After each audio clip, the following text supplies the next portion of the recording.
નમસ્કાર ખેડૂત મિત્રો, મંગલમ સીડ્સ લિમિટેડ કંપની તરફથી હું સુજીત પટેલ આપ સર્વેનું હાર્દિક સ્વાગત કરું છું.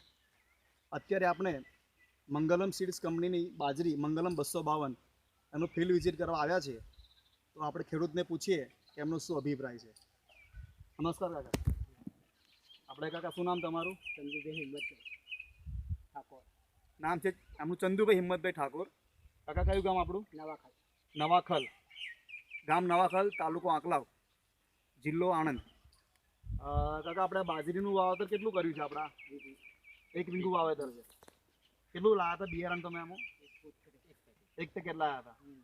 અચ્છા, આપણે ધરું કર્યું હતું કે ઓરીથી બાજરી? ધરું નાખ્યું હતું ને આપણે. અને 20-25 દિવસ પછી અમે રોપણી. બરાબર.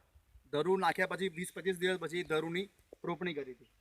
ધરું રોપ્યું તો એમાં તમારે શું સારું લાગ્યું પહેલાં પેલું તો?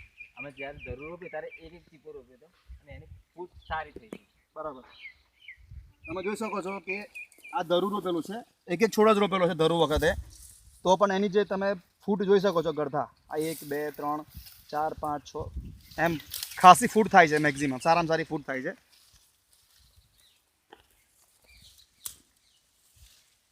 બીજું તમને શું સારું લાગ્યું આની અંદર? એનો ઘાસચારાની લંબાઈ, હાઈટ છોડની હાઈટ સારી છે. સારી છે. અને ત્રીજી વસ્તુ કે એનું ડુંડું એકદમ લંબાઈ એની વધારે, લંબાઈ સારી છે અને ભરાવદાર છે. બીજી કંપની કરતાં તમને આમાં બીજી કંપનીમાં શું નહોતું ને આમાં આપણે પ્લસ મળે છે? બીજી કંપનીમાં જે ડુંડા હતા એ થોડા નાના આવતા હતા. બરાબર. અને આ મંગલમ બાજરીના ડંડા થોડા મોટા છે. બરાબર. આપણે અહીં આજુબાજુમાં કઈ બાજરી વધારે થઈ હતી અને એના કરતાં શું સારું લાગ્યું એ ખાલી એમાં ને આમાં? જે અમે આજુબાજુમાં ધાન્ય વધારે અમારે બાજરી થાય છે આ બાજુ. બરાબર. અને આ મંગલમાં અમારે ઉતારામાં પણ સારી દેખાય છે. અને એની જે ઘાસચારાની લંબાઈ છે એ બીજી બાજરી કરતાં વધારે ઊંચી છે. ધાન્યમાં હાઈટ કેટલી હતી એની અંદર? ધાન્યમાં 4 ફૂટની આજુબાજુ હતી અને આ 5 થી 6 ફૂટની બરાબર. લંબાઈ સારી છે એની કરતાં. બરાબર છે. આપ જોઈ શકો છો એની અંદર ડુંડાની જે સાઇઝ છે, લંબાઈ, ડુંડું ખાસું લાંબુ છે. બરાબર. પત્તા ડુંડું એકદમ ભરાવદાર છે. દબાઈએ તો એકદમ ડુંડું કઠણ છે એની અંદર અને એકદમ વ્હાઈટ દાણો છે.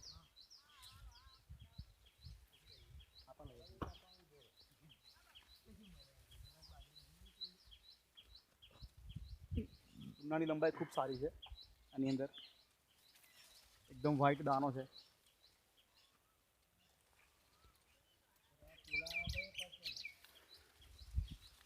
કાકા, બાજરીની ભલામણ બીજા ખેડૂતને કરાય આપણાથી? કરાય ને? બાજરી સારી છે ને? બરાબર. તમારો તો જૂનો અનુભવ છે બાજરીનો, તમે તો કાયમ વર્ષોથી બાજરી તમે કરો જ છો. તમને શું લાગે છે બાજરી જોતા? હવે બીજી બાજરી કરતા આ વર્ષે આ મંગલમનો ઉતારો સારો આવે એવી અમારે લાગે છે. અને એક પાણીનું કાચું છે હજુ. અચ્છા, હજુ આપણે એક પાણી હજુ જાય એવું છે. બરાબર. પણ વરસાદને લીધે આપણે થોડુંક વહેલું કામ કરવાના છે. બરાબર. ભલે, વાંધો નહીં. ચાલો, ધન્યવાદ. તો આ હતી આપણી મંગલમની બાજરી, મંગલમ 252, કે જેનું ફિલ્ડ ખેડૂતને ખૂબ ગમ્યું છે.